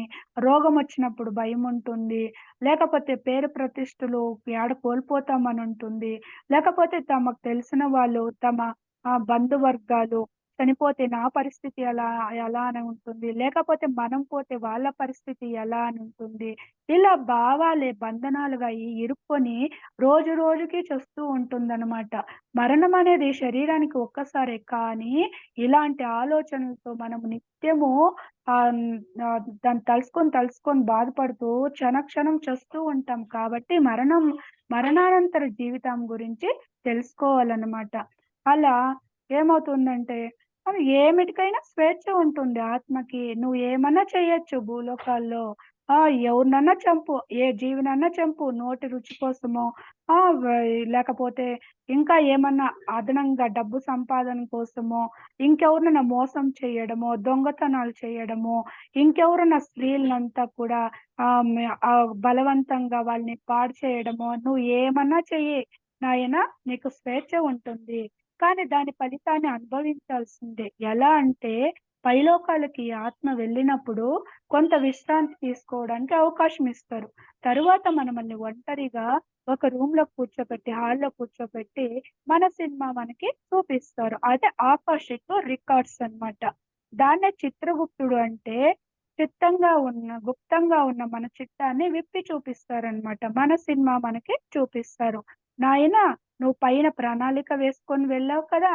నేను భూలోకంలో పాఠాలు నేర్చుకోవాలి. నేను అది చెయ్యాలి, ఇది చెయ్యాలని పోయి నువ్వు ఏం చేసి వచ్చావో నాయనా చూసుకో నీ సినిమా అని చూపిస్తారనమాట. అక్కడ ఏం చేస్తామంటే ఆకాషిక్ రికార్డ్స్‌ని చూస్తూ ఉంటే మనకి అర్థమవుతుందనమాట. ఎవరికైనా మంచి చేసుంటే ఆ! సంతోషపెట్టుంటే ఏ జీవికైనా, మనిషికైనా వాళ్ళ శరీరంలో మన ఆత్మ ఉండి వాళ్ళు ఆనందం పొందుంటే, సంతోషపడుంటే మనం సంతోషపడతాము. ఎదురుగా గూడా మనమే ఉంటాము. మనం ఎవరికైనా మంచి చేసుంటే, ఆ శరీరంలో ఆ మనిషి లేకపోతే ప్రాణి శరీరంలో మనం ఉండి ఆనందపడతాము. లేకపోతే ఆ మనిషికి దుఃఖాన్నో, ఆ జంతువుకి కానీ, మనిషికి కానీ ఏదన్నా బాధనో, హింసనో ఏమన్నా చంపుంటే, ఆ జీవి శరీరంలో మనముండి, ఆ బాధను గూడా అనుభవిస్తామనమాట. అలా మన సినిమా మనకి చూపిస్తారు. సృష్టిలో మనం ఎవరు చూడలేదనుకుంటారు. పంచభూతాలే సీసీ కెమెరాలు. మన అంతరాత్మే చిత్రగుప్తుడనమాట. మనం ఏం ఆలోచిస్తున్నాము, ఏం మాట్లాడుతున్నాము, ఎలాంటి కర్మలు చేస్తున్నాము, అన్నీ అప్పటికప్పుడే రికార్డ్ అయిపోతూ ఉంటుంది. దాన్నే ఆకాశిక్ రికార్డ్స్ అంటారు. చిత్రగుప్తం అంటే గుప్తంగా ఉన్న మన చిట్టాని విప్పి చూపిస్తారనమాట పైలోకాల్లో. అదే యమలోకము అంటారు. యమలోకం అంటే గూడా మనం భౌతికంగా అలా ప్రాపంచికంగా అనుకుంటాం కానీ, అక్కడ గూడా మన మాస్టార్లు శిక్షించరు. శిక్షణ ఇస్తారు. ఎలాగైతే ఉపాధ్యాయులు, తల్లిదండ్రులు మనకి కొట్టో, తిట్టో, బుద్ధి చెప్పో మన మంచిని కోరుకుంటారో, అది కాదు, ఇది కాదు అని గైడ్ చేస్తారో, అదే విధంగా చెప్తూ ఉంటారనమాట ఆత్మకి. తరువాత ఏం చేస్తుంది ఆత్మ? ఓహో! దానికే పాపము, పశ్చాత్తాపము, ప్రాయశ్చిత్తము, పరిహారము అనేది. తిరగా అయ్యో! ఇంత మోసం చేశానా? ఇలా నడుచుకున్నానా? అని బాధపడుతూ తిరగా కొత్త ప్రణాళికను వేసుకుంటూ తిరగా నేను దీనికి పరి పా ప్రా ప్రాయశ్చిత్తము, పరిహారం చెల్లించుకుంటానని తిరగా ఆ లోకంలో కొన్ని ఆత్మల సమూహం ఉంటుంది కదా! కొన్ని ఆత్మల్ని సెలెక్ట్ చేసుకుంటుంది. మళ్ళీ నాకు ఫ్రెండ్‌గా వస్తావా? తల్లిదండ్రిగా వస్తావా? అత్తమామగా వస్తావా? ఇట్లా కొన్ని ఏదో ఒక ప్రదేశాన్నో, ఊరునో ఎంచుకొని మళ్ళీ దిగుతుందనమాట. క్వెషన్ పేపర్ తయారు చేసుకొని, మళ్ళీ భూలోకానికి వచ్చి, అక్కడ గూడా ఎరుకతో ఉంటే మంచి చేస్తుంది. ఎరుక లేకపోయిందా, మళ్ళీ అదే తప్పులు చేస్తూ ఉంటుంది. ప్రతి పరిస్థితిని ఇంకా ప్రతి సంఘటనని ఇంకా కూడా ఒక జ్ఞానాన్ని పొందుతూ ఆత్మ ఎదుగుతూ వస్తుంది. ప్రతి జన్మలోను. చిన్న పిల్లవాడు ఎలా పెరుగుతూ వస్తాడో, ఏ క్షణంలో పెరిగాడో అని మనం నిర్ణయించలేము. అదే విధంగా ఆత్మ కూడా ప్రతి జన్మలో ఏదో కొంత పాఠాన్ని నేర్చుకుంటూనే వస్తుంది. ఆ పాఠం నేర్చుకోనంత వరకు మళ్ళీ అదే పరిస్థితులు, అదే సంఘటనలు ఎదురవుతూ వస్తుందనమాట. ఉదాహరణకి చూడండి, మనం 10థ్ పాస్ అవ్వాలంటే 6 సబ్జెక్టులంటే 6 సబ్జెక్టులు పాస్ అవ్వాలి. ఒక సబ్జెక్ట్ ఫెయిల్ అయినా నెక్స్ట్ కాలేజ్‌కి వెళ్ళలేము. లేకపోతే మా పాస్ మార్క్ 35 అంటే 35 రావాలి. 34 వచ్చినా గూడా పాస్ చేయరనమాట. అలాగే మన బుద్ధి 100% వికసించాలి. మనసు 100% శూన్యమవ్వాలనమాట. మనము గూడా పరమాత్మ స్థితికి చేరుకునేంత వరకే. అంతవరకే జన్మలు తీసుకుంటూనే ఉంటుందనమాట. ఎప్పుడైతే తమో రజోగుణాలు ఎప్పుడు తిండి, నిద్ర, మైథునము, పెళ్లి, పెండ్లాం, బిడ్లు, నా వాళ్ళు, నీ వాళ్ళు, నా ఇల్లు ఇంతే పరిధుల్లో ఉంటారు. నా కులము, నా మతము, నా ఊరు అని. తరువాత రజోగుణము ఉప్పు, కారాలు తింటూ వాళ్ళు అన్ని మాంసాహారం, మద్యం సేవిస్తూ పదవుల పైన, కోరికల పైన విపరీతంగా వ్యామోహం ఉంటుంది. నేను చెప్పిందే నడియాలి. నా కోరికలు తీరకపోయిందా దేనికైనా తెగిస్తారనమాట. చంపడానికి, చావడానికైనా అలా ఉంటుందనమాట రజోగుణము. చాలా డేంజర్ అని చెప్తారు. అలా కొన్ని జన్మలు తీసుకుంటూ సత్వగుణము అక్కడికొచ్చినప్పుడు సాత్విక ఆహారము, శాకాహారులుగా ఉంటారనమాట. అప్పుడు తెలుస్తుంది ఒక ధర్మము అంటే ఏమి, అధర్మం అంటే విచక్షణ జ్ఞానం వస్తుంది. ఎదుటి వారికి సహాయపడుతూ ఉంటారు. ప్రాపంచికమైన సేవలు చేస్తూ ఉంటారు. చెట్లు నాటడము, తర్వాత ఇలా ఏదన్నా వృద్ధాశ్రమాల్లో సేవలు చేయడము, బట్టల దానము, అన్నదానము అలా చేస్తూ ఉంటారు. తరువాత శుద్ధ సాత్వికంలోకొస్తారు. ఇంకా ఉప్పు, కారం, మసాలాలు గూడా తినరు. ఇక్కడ మన ధ్యానంలో అయితే ఇది గూడా తినమనమాట. గార్లిక్ మష్రూమ్ గూడా తినము. యాజ్ ఇట్ ఈస్‌గా ఫలాహారాలు సేవిస్తూ అలా ఉన్నప్పుడు ధ్యానం అనేది మనకి జీవితంలో ఆ వృద్ధాప్యం అనేది సోల్ స్టేటస్ అనమాట. ఆ! సోల్ గూడా ఉంటుంది కదా! శైశవాత్మ, బాలాత్మ, యువాత్మ, ప్రౌఢాత్మ, వృద్ధాత్మ ఆ స్థితిలో ధ్యానం అనేది పరిచిపోయినప్పుడు, ఆత్మ జ్ఞానం అనేది అంకురించినప్పుడు, మన ఆలోచనలు, వాక్కులు, కర్మలంతా కూడా సరియైన విధంగా ఉంటుంది. బుద్ధి వికసించడం వల్ల అప్పుడు మనము ఆ జన్మరాహిత్య స్థితికి చేరుకుంటామనమాట. దుఃఖరాహిత్య స్థితిని గూడా పొందుతాము. వర్ధమానాల్లో ఆనందంగా ఉంటాము. మన జీవితంలో ఏ సంఘటనలు, ఏ పరిస్థితులు హ్మ్. ఎదురైనా కూడా మన వాస్తవాలకి మనమే సృష్టికర్త. ఇదంతా మన ఎంపికలే, మన ప్రణాళికే. ఈ బంధాలంతా కూడా మనం సృష్టించుకొని వచ్చినదే. వాళ్ళు మనకి సహాయం చేయడానికి, మనకి ఎదగడానికి, మనం పాఠాలు నేర్చుకోవడానికి, సహకరించడానికి వచ్చిన ఆత్మలే. అది తల్లి కానీ, తండ్రి కానీ, అత్త, మామ, తోడికోడళ్ళు ఎవరైనా సరే ఫ్రెండ్స్ ఇంకెవరైనా సమాజంలో కానీ, ఆఫీస్‌లో కానీ వీళ్ళంతా కూడా నాకు సహకరించడానికి వచ్చిన ఆహ్, మ సా వ తోటి ఆత్మలే అని తెలుసుకున్నప్పుడు ఎటువంటి కంపారిజన్స్, కంప్లెయింట్స్, జడ్జిమెంట్స్ అనేది ఉండదనమాట. ఎందుకంటే మనమే కదా రాసుకొనొచ్చాము. వాళ్ళంతా మనకి సహాయం చేయడానికే కదా వచ్చారు. అని మనకి అర్థమవుతుందనమాట. అప్పుడు మనము మనశ్శాంతిగా కూడా జీవిస్తాము. కాబట్టి ఆత్మకనేది స్వేచ్ఛ అనేది ఉంటుంది. ఎవరు దేనికి అడ్డు చెప్పరు. ఆత్మ స్వతంత్రము. అది పరతంత్రము కాదు అని పత్రి ఇస్తారు. చక్కగా ఉదాహరణలతో తెలియచేస్తారనమాట. దీనికంతా కూడా మనము ఇదంతా కూడా అర్థం అవ్వాలంటే మనము ధ్యానం చెయ్యాలి. దానికి ఏం చెప్తారంటే కృష్ణుడు కూడా అర్జున తపస్విభ్యోధికో యోగి జ్ఞానిభ్యోపి మతోధికః కర్మభ్యచ్చాధికో యోగి తస్మాత్ యోగి భవార్జున అంటారు. అర్జున కొందరు తపస్సు చేస్తూ ఉంటారు. అంటే ఉపవాసాలు చేస్తూ, హఠయోగ ప్రాణాయాగాలు చేస్తూ, తిండి నిద్రను తగ్గించుకుంటూ, హ్మ్. ఆ భగవంతుని సాక్షాత్కారం కోసమో, ఇట్లా ఆహ్, ఇది ముక్తి కోసమో అట్లా తపస్సు చేస్తూ ఉంటారు. ఆశ్రమాల్లో కానీ, అడవుల్లో కానీ, హిమాలయాల్లో కానీ. అలాంటి వారి కన్నా కొందరు జ్ఞానం ఉంటుంది. ప ప్రత్యక్ష జ్ఞానం ఉండదు. అంటే పుస్తకాలు చదువుతారు. గురువులు చెప్పిందంతా చక్కగా వింటూ ఉంటారు. వల్లె వేస్తూ ఉంటారు. అలాంటి వారి కన్నా ఇంకొకరు కర్మలు ఏం ఫలితాన్ని గూడా ఆశించరు. లోక కళ్యాణార్థమో, లేకపోతే భగవంతుని సాక్షాత్కారం కోసమో అలా చేస్తూ ఉంటారు. యజ్ఞాలు, యాగాలు, దానాలు అనేసి. అలాంటి వారి కన్నా ఒక యోగి గొప్పవాడు. ఆ యోగి అవ్వాలంటే దానికి మూలము ధ్యానమే అన్నమాట. ధ్యానం ద్వారానే మన మనస్సు, బుద్ధి గూడా అంతరాత్మకి అనుసంధానమవుతుంది. ఆ అంతరాత్మ కూడా సాధనా క్రమంలో మా పూర్ణాత్మకి అనుసంధానం అవుతుంది. అప్పుడు మన అంతరాత్మలో ఎన్నో జన్మల ఆత్మజ్ఞానం గూడా దాగి ఉంటుంది. తరువాత మనకి సృష్టికర్త కానీ, ఆహ్, ఆ ప్రకృతి కానీ, ఆ విశ్వం నుంచి కూడా మనకి కొన్ని సందేశాలు అందుతూ ఉంటుంది. మనం ఎలా ఆలోచించాలి, ఎలా మాట్లాడాలి, ఎలాంటి కర్మలు చేయాలి అని మనకి సహజ అవబోధ ద్వారా మన అంతరాత్మ నుంకే ఆ గైడెన్స్ అనేది వస్తూ ఉంటుందనమాట. అప్పుడే మనము మన ప్రణాళిక గూడా తరువాత జన్మలో చక్కగా వేసుకుంటాము. ఒక కన్‌ఫ్యూజ్ లేకుండగా చక్కగా ప్రణాళిక వేసుకొని మళ్ళీ జన్మలో చక్కగా జీవిస్తాము. మరణించేటప్పుడు గూడా చక్కగా శ్వాసను వదిలేస్తాము. మనము శ్వాసను శరీరాన్ని వదిలిపెట్టినా కూడా మన ఆత్మ తిరగా భూలోకానికి అంటుకుపోకుండగా, భవబంధాలకే వ్యామోహంలో ఇక్కడే తిరగకుండగా వెళ్ళిపోతుంది తన లోకాలకి. అక్కడి నుంచి గూడా ఇద్దరు మాస్టర్‌లు వస్తారు. సహచరులు మన ఆత్మని తీసుకువెళ్ళడానికి. అప్పుడు మనం చక్కగా వెళ్ళిపోతాము. లేకపోతే నేను రాను, నేను చనిపోలేదు, నా ఇల్లు, నా వాకిలి, నా భార్య, బిడ్డలు, నా సంపద ఏమవుతుందో ఏమో అనే ఇక్కడే తిరిగి, తిరిగి, తిరిగి ఇక్కడే ఉండిపోతామనమాట. దాన్ని ఎర్త్ బౌండ్ సోల్స్ అని గూడా అంటా ఉంటారు. అలాగా గూడా జీవించకూడదు అంటారు. దానికి ఆత్మకి చావు లేదు.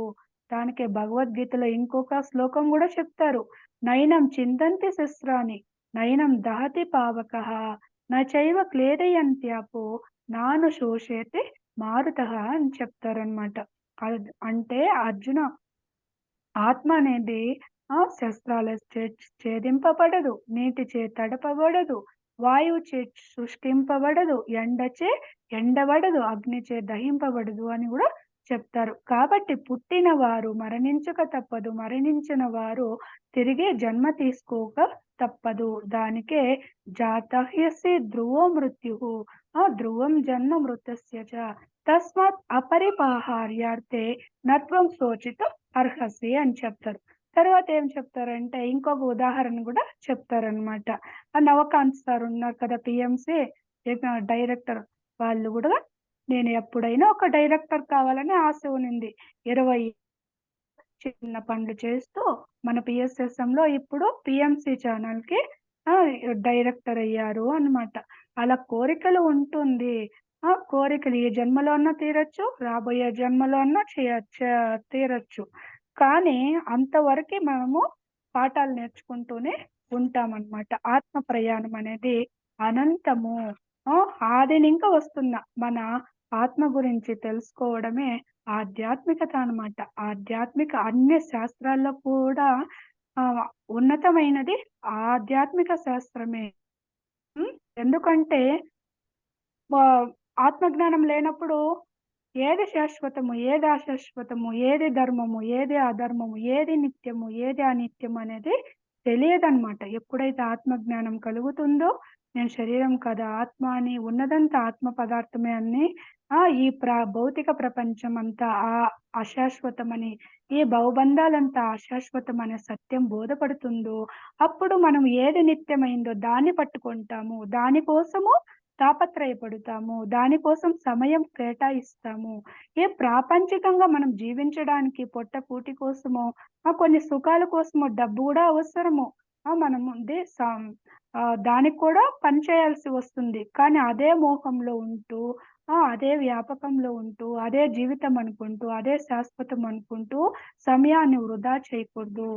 అదే శాశ్వతం అనుకుంటే మనకి ఈర్ష్య, ద్వేషాలొస్తుంది. అరిషడ్ వర్గాలంతా ఆధీనంలో తప్పుతాము. త్రిగుణాలు గూడా బ్యాలెన్స్‌లో ఉండదు. దానికే పత్రిజీ సారు ఎంత చక్కగా మనకి ఇది సంసారంలోనే నిర్వాణము. మనది మధ్య మార్గము. మనం దేన్ని వదిలిపెట్టాల్సిన అవసరం లేదు. బ్రతుకు వేరే, జీవితం వేరే. బ్రతుకంటే ఒక లక్ష్యం లేకుండగా బ్రతికేస్తాము. అశాశ్వతమైనది శాశ్వతం అనుకుంటూ, శాశ్వతమైనది అది ఏమని గూడా తెలియకుండా ఉండేస్తాము. దానికే నేను శరీరం కాదు, మనసు కాదు, బుద్ధి కాదు, ఆత్మ. ఈ శరీరము, మనసు, బుద్ధి గూడా ప్రకృతికి సంబంధించింది. ఇదంతా పని చేయాలంటే గూడా ఆత్మ అనేది ఉండాలి. ఎలాగైతే మన ఇంటిలో ఒక మెయిన్ స్విచ్‌లో కరెంట్ ఉంటేనే కదా! మన ఇంటిలో ఎన్ని electric items TV, fridge, mixie, grinder, geyser అన్నీ పనిచేసేది. లైట్లు, ఫ్యాన్‌లు అంతా కరెంట్ లేకపోతే ఏది పనిచేయదు కూడా. అదే విధంగా ఈ శరీరంలో ఆత్మ అనేది ఉంటేనే మన మనస్సు గాని, బుద్ధి కానీ, పంచ జ్ఞానేంద్రియాలు, కర్మేంద్రియాలు అన్నీ గూడా పనిచేస్తాయన్నమాట. అన్నిటికి అతీతంగా ఉన్న శక్తే ఆత్మ, ఆత్మశక్తి. అది దా అద్ ఆత్మశక్తినింకే సృష్టి అంతా కూడా నడుస్తూ ఉందన్నమాట చైతన్యము. లేకపోతే అంతా జడమే అని చెప్తారు. కాబట్టి ఆత్మజ్ఞానం ఉన్నప్పుడే మన జీవితము స్వర్గంలా ఉంటుంది. మన జీవితానికి మనమే శిల్పులము. మన జీవితము స్వర్గంలా ఉండాలన్నా, నరకంలా ఉండాలన్నా అది మన చేతిలోనే ఉంటుంది. కాబట్టి అర్జున ధర్మ సంస్థాపనకై రాజుగా నువ్వు కర్తవ్యాన్ని ఆ! చెయ్యాలి. నువ్వు యుద్ధం చెయ్యాలి. ఎందుకంటే శరీరముకి శాశ్వతం కాదు. వాళ్ళంతా ఆత్మస్వరూపులు. అందరిలో ఉన్న ఆత్మని నేనే అని చెప్తారు. దానికే యథా యథా హి ధర్మస్య గ్లానిర్భవతు భారత అభ్యుత్థానం అధర్మస్య తదాత్మానం సృజామ్యహం అని చెప్తారు. ఎప్పుడైతే ధర్మం అణచబడి అధర్మము హెచ్చు ఆహ్, ఆహ్, ఇదవుతుందో, తాండవిస్తూ ఉంటుందో, ఆ టైములో నేను తన్ను తాను సృష్టించుకుంటూ వస్తాను అని చెప్తాడనమాట. ఎప్పుడు చెప్తాడు.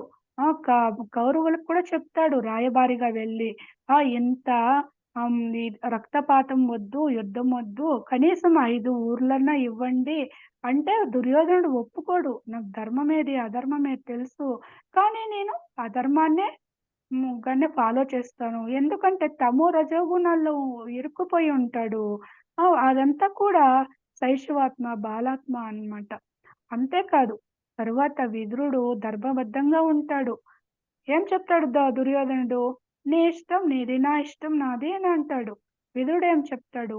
"నీ ఇష్టమే నా ఇష్టము కృష్ణ" అని చెప్తాడు. కాబట్టి విదురుడు ఎక్కడ ధర్మం ఉంటుందో ఆ ధర్మ పక్షపాతి అన్నమాట. ధర్మానికే సహాయపడతాడు. విదురుని ఇంటికి వెళ్లి ఆతిథ్యం స్వీకరిస్తాడు. అక్కడే నిద్రపోతాడు.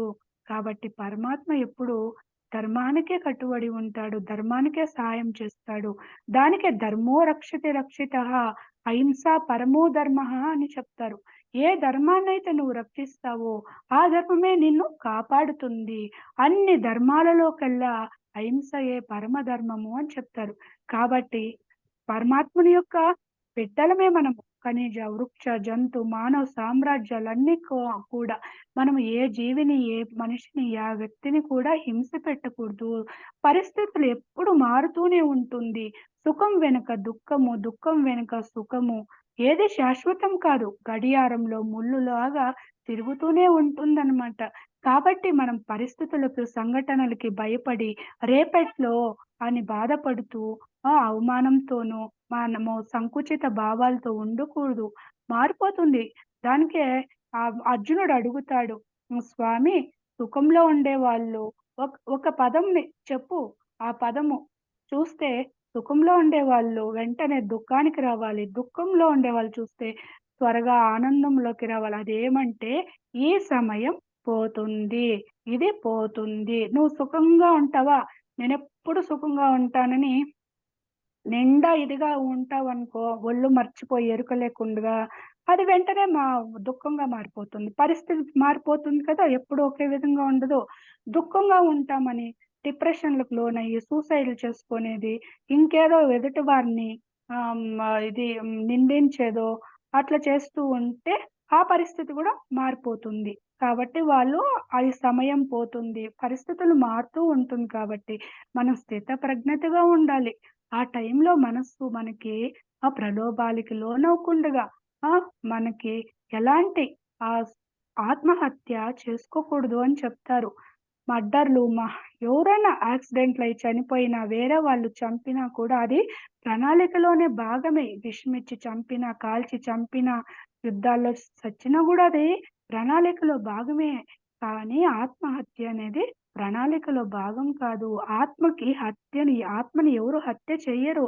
కానీ ఆ ప్రణాళిక ఉంటుంది కదా! ఆ ప్రణాళిక డిస్టర్బ్ అవుతుంది, దెబ్బతింటుంది. ఆ ప్రణాళికలో ఎంతోమంది భాగస్వాములయ్యి ఉంటారు కదా! మనకి హెల్ప్ చేయడానికి వేరే సోల్స్ అంతా గూడా వచ్చుంటారు కదా!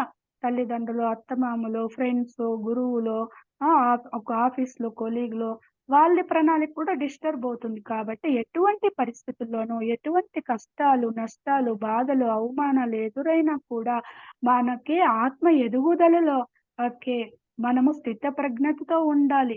దానికి ఉన్న ఒక్కగానొక్క మార్గము ధ్యానమే. ధ్యానం ద్వారానే మనకు ఆత్మస్థైర్యం అనేదొస్తుంది. ఆ స్థితప్రజ్ఞత అనేది వస్తుందనమాట. కష్టాలు, అవమానాలు, బాధల్లోనే ఆత్మ పాఠాలు నేర్చుకుంటుంది.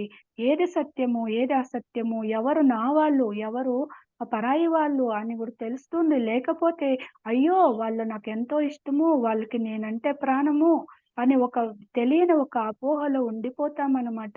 కష్టాలు, బాధల్లో, నష్టాల్లోనే మన ఆత్మకి ఎదుగుదల ఉంటుంది. పాఠాలు నేర్చుకుంటాం కాబట్టి ఆత్మహత్యలు చేసుకోకూడదని పత్రిజీ సార్ గూడా చెప్తూ ఉంటారు. అది మళ్ళీ పైలోకాలకి వెళ్ళదు. భూమి పైన శరీరం ఉండదు.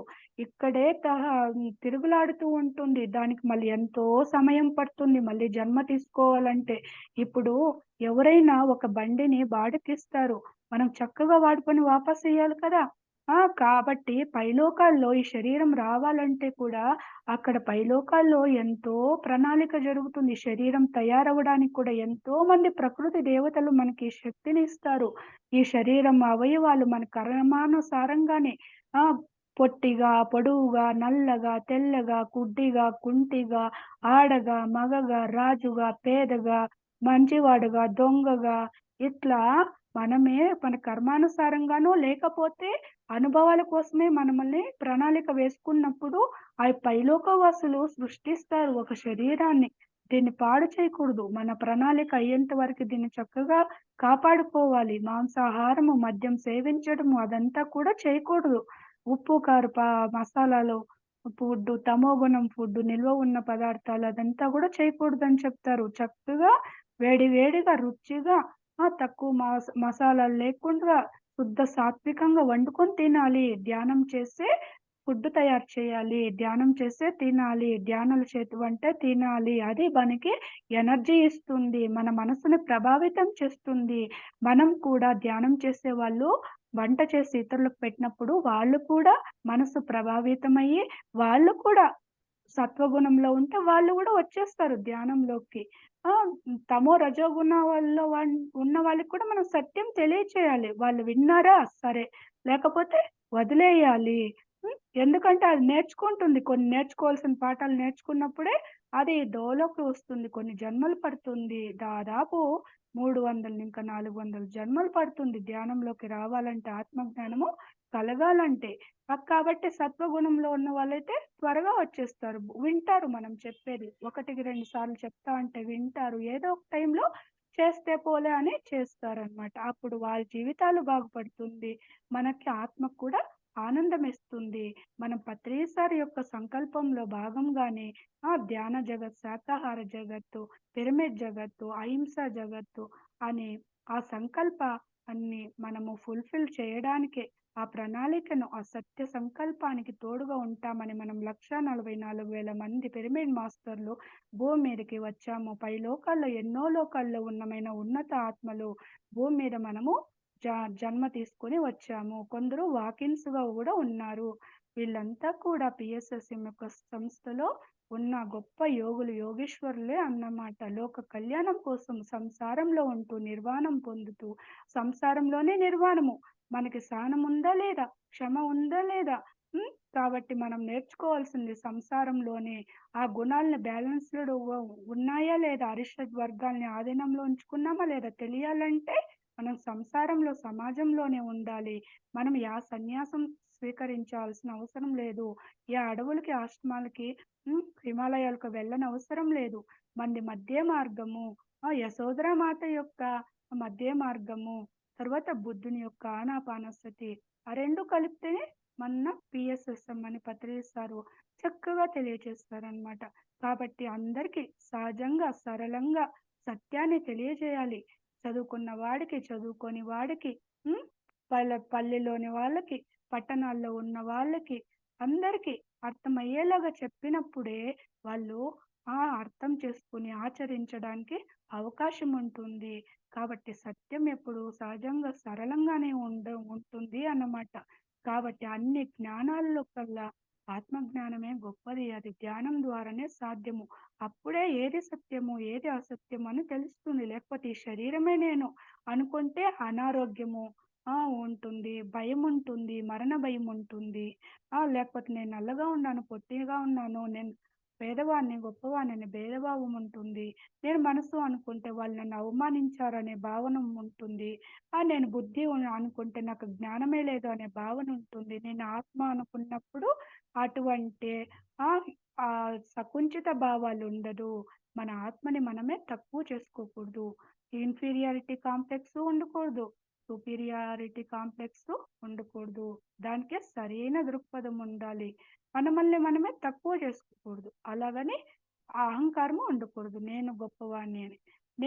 నాకు కొంత జ్ఞానం ఉంది. నాకు కొంత తెలుసు అనే భావంతో ఉండాలనమాట. మధ్య మార్గంలో ఉండాలి. ఎదిగిన కొద్దీ ఒదిగి ఉండాలి. దానికే ఏం చెప్తారంటే ఇంకోటి, మనం దేనికి దిగులు పడకూడదు. ఎటువంటి పరిస్థితులు, సంఘటనలు ఎదురైనా కూడా.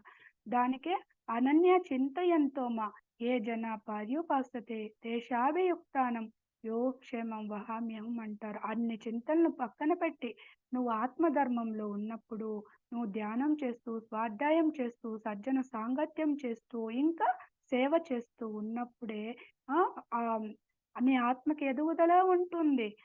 పరమమైన ఆత్మలు కూడా నీకు సహకరిస్తారు. నీకు ప్రాపంచికంగా ఏది అవసరమో అది అందిస్తారు. నీ ఆత్మ ఎదుగుదలకు కావాల్సిన పరిస్థితులను గూడా సృష్టిస్తారు. ఆ జ్ఞానాన్ని గూడా అందిస్తారని చెప్తారనమాట. కాబట్టి ఉన్నదంతా ఆత్మే, మహా చైతన్యమే. అందరిలో ఉన్నది ఆత్మే. కాబట్టి మనకి ఏదైనా స్వేచ్ఛ ఉంది. ఆత్మకి స్వేచ్ఛ ఉంది. పరతంత్రము కాదు.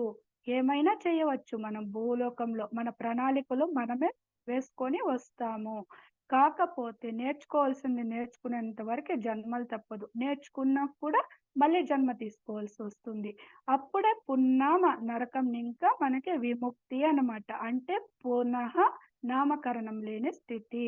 మనమేమనుకుంటాము, భౌతికంగా పుత్రులు పుడితే మనకి పున్నామ నరకం ఇంకా తప్పిస్తారు, మోక్షం వస్తుంది అనుకుంటారు. కానీ పత్రి తులసీదళం అనే పుస్తకంలో మనం ఆధ్యాత్మిక పుత్రుల్ని తయారు చేయాలి. మనము గురువులు శిష్యులు అనేది కాదు ఇక్కడ.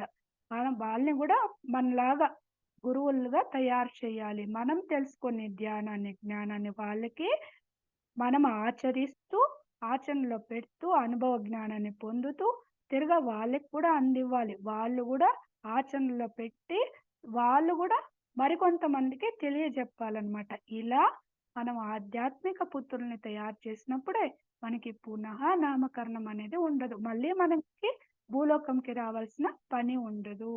ఇంకా ఎన్నో లోకాలుంటుంది సృష్టిలో. ఎంతో జ్ఞానం ఉంటుంది. మళ్ళీ మన ఇష్టం ప్రణాళిక వేసుకోవచ్చు. అలా నేర్చుకుంటూ, నేర్చుకుంటూ, నేర్చుకుంటూ పూర్ణాత్మ స్థితికి ఎదుగుతూ తను కూడా మళ్ళీ లోకాల్ని, అంశాత్మల్ని సృష్టిస్తూ వస్తుందనమాట. కాబట్టి ఉన్నదంతా ఆత్మ మహా చైతన్యమే అని చెప్తారు.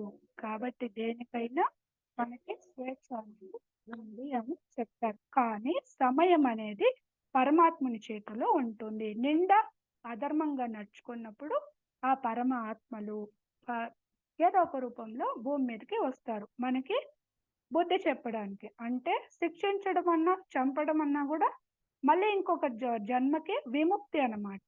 ఈ శరీరం ఇంకా ముక్తిని పొందిస్తారు. మళ్ళీ శిక్షణ ఇస్తారు. అలా నడుస్తూ ఉంటుంది ఆత్మ ప్రయాణం అని. కాబట్టి ఉన్నదంతా ఆత్మే, ఆత్మ చైతన్యం అని ఎన్నో ఉదాహరణల ద్వారా తెలియచెప్పారు పత్రిజీ సారు. ఏమంటే ఎక్కడన్నా ఇన్సిడెంట్ జరుగుతూ ఉంటుంది కదా! బాంబు పేలుళ్ళు, ట్రైన్‌లో బాంబులు పేల్చడము, ఇట్లా సినిమాల్లో గూడా చేస్తా ఉంటారు కదా! శరీరం ఇంకా వచ్చేసినాక ఆత్మలో హాయిగా ఉంటుందన్నమాట. ఆహ్, అవేం బాధపడవు. కాబట్టి మనము ఏమనుకుంటాము, అయ్యో! ఇంతమంది చచ్చిపోయారా, అంతమంది చనిపోయారా అనుకుంటాం. కానీ ఆత్మలకి ఎంతో హాయిగా ఉంటుందంట శరీరము విడిచిపెట్టినాక. భూలోకం అనేది ఒక పాఠశాల. ఆ! ఒక రంగస్థలము. ఎలాగైతే మనము ఒక నాటకంలో పాత్రలు వేస్తామో, ఆ పాత్ర మనకిచ్చిన పాత్ర అయిపోయినాక మళ్ళా తెర వెనక్కి వెళ్ళిపోతాము. ఎవరి ఇండ్లకి, ఎవరి ఊర్లకి వెళ్ళిపోతాము. అలాగే మనం వచ్చిన పని అయిపోయినాక, మనం నేర్చుకోవాల్సింది అయిపోయినాక, మనం వచ్చిన లోకాలకి వెళ్ళిపోతాము అన్నమాట. కాబట్టి ఉన్నదంతా చైతన్యమే. మహా చైతన్యమే. ఆత్మ పరతంత్రం కాదు. ఆత్మ స్వతంత్రము. దానికి ఉన్న భిన్నమైన, విశేషమైన వస్తువు ఇంకొకటి లేదు సృష్టిలో అని చెప్తారు Patriji sir. Thank you madam. ఈ అవకాశం ఇచ్చిన పత్రిజీ సార్‌కి, సెషన్‌లో పాల్గొన్న మాస్టర్స్‌కి, సెషన్‌ని నడిపిస్తున్న మాస్టర్స్‌కి, ఇతర మాధ్యమాల ద్వారా వీక్షిస్తున్న నా ఆత్మ బంధువులందరికీ ఆత్మ ప్రణామాలు. జై హో పత్రిజీ! జై హో పత్రిజీ! జై హో పత్రిజీ! నాకు తెలిసిన ఈ జ్ఞానాన్ని నా అవగాహన మేరకు అందించాను మాస్టర్స్. ఇందులో ఏమైనా తప్పులుంటే సరిదిద్దండి. Thank you masters. Thank you madam.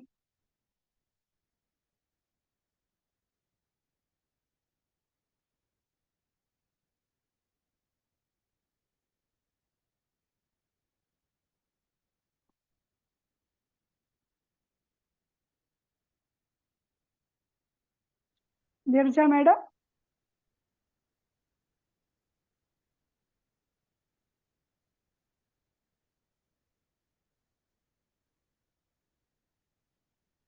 Okay. ఒక్క పాట పాడతాను. ఒక నిమిషం. మేడం మ్యూట్‌లో ఉన్నారు.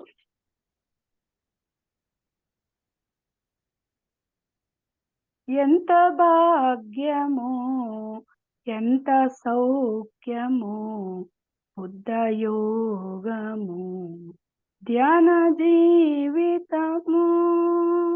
ఇది రచన, స్వరకల్పన బ్రహ్మర్షి పితామహ పత్రిజీనే అన్నమాట. పల్లవి. ఎంత భాగ్యము, ఎంత సౌఖ్యము, బుద్ధయోగము, ధ్యాన జీవితము, ఆనాపానసతి హంసయానము, ఆనాపానసతి హంసయానము, కర్మక్షాళనము, దివ్య నేత్రము, మధ్య మార్గము, ప్రజ్ఞాకారకము, మధ్య మార్గము, ప్రజ్ఞాకారకము, నిర్వాణాత్మకము, శూన్యభావము, నిర్వాణాత్మకము, శూన్యభావము, అహింసా తత్వము, ముక్తిదాయకము, అహింసా తత్వము, ముక్తిదాయకము, కరుణాధర్మము, క్రాంతి క్షేత్రము, కరుణాధర్మము, క్రాంతి క్షేత్రము, ఎంత భాగ్యము, ఎంత సౌఖ్యము, బుద్ధయోగము, ధ్యాన జీవితము. Thank you masters.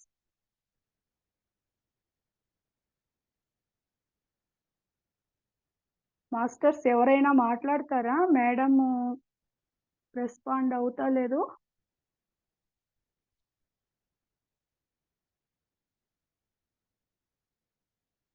మాస్టర్స్ ఇంకొకటి ఒకటి చెప్తాము. పత్రిజీ ప్రబోధాలు మానవాళికి మేలుకొల్పు. ఇది పత్రిజీ సార్ లాక్డౌన్ టైంలో ఇచ్చారన్నమాట ఆ సందేశాలు. దానిలో 18 టాపిక్స్‌ని, ఆ వీడియోస్‌నంతా కూడా టీమ్ జగద్గురు పత్రిజీ ప్రబోధాలు మాస్టర్స్ సంకలనం చేసి అచ్చు రూపంలోకి తీసుకొచ్చారనమాట. ఈ పుస్తక రూపంలోకి. చాలా చక్కగా ఉంటుంది మాస్టర్స్. ఇంకొకటి ఏమంటే దీనిలో ప్రత్యేకత పత్రిస్తారు. ఏ టాపిక్ అయితే ఉంటుందో ఆ టాపిక్ వీడియో రూపంలో ఉంటుంది. పత్రిస్తారు ఎలా చెప్పారో యాజ్ ఇట్ ఈస్‌గా పత్రిసార్ చెప్పింది డైరెక్ట్‌గా మనకి మొబైల్‌లో మనము కెమెరాలో యూట్యూబ్ ఇది యూట్యూబ్‌లో ఉంటుందనమాట. అక్కడ కెమెరాతో మనం స్కాన్ చేస్తే ఆ వీడియో గూడా వస్తుంది. సార్ చెప్పేది డైరెక్ట్‌గా వినొచ్చు. హ్మ్. ఆ! చూడొచ్చనమాట. తర్వాత ప్రతి ఒక్క టాపిక్‌ల యొక్క మెయిన్ అంశము, సారాంశం అంతా కూడా దాని కింద ఇచ్చుంటారు.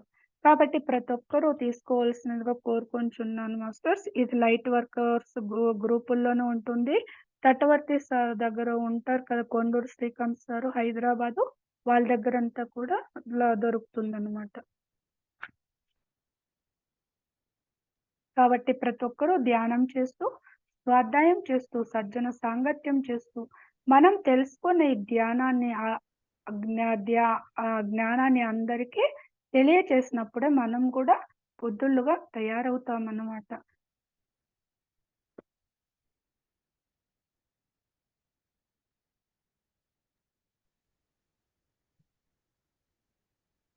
మేడం మెడిటేషన్‌లో ఉన్నారా? Thank you madam. ఏమన్నా మెడిటేషన్‌లో ఉన్నారేమో అనుకున్నా. అమావాస్య ధ్యానం అని. ఎవరు రెస్పాండ్ అవ్వలేదు మాస్టర్‌లు గూడా. లేదు లేదు ధ్యానంలో ఉన్నాం మేడం.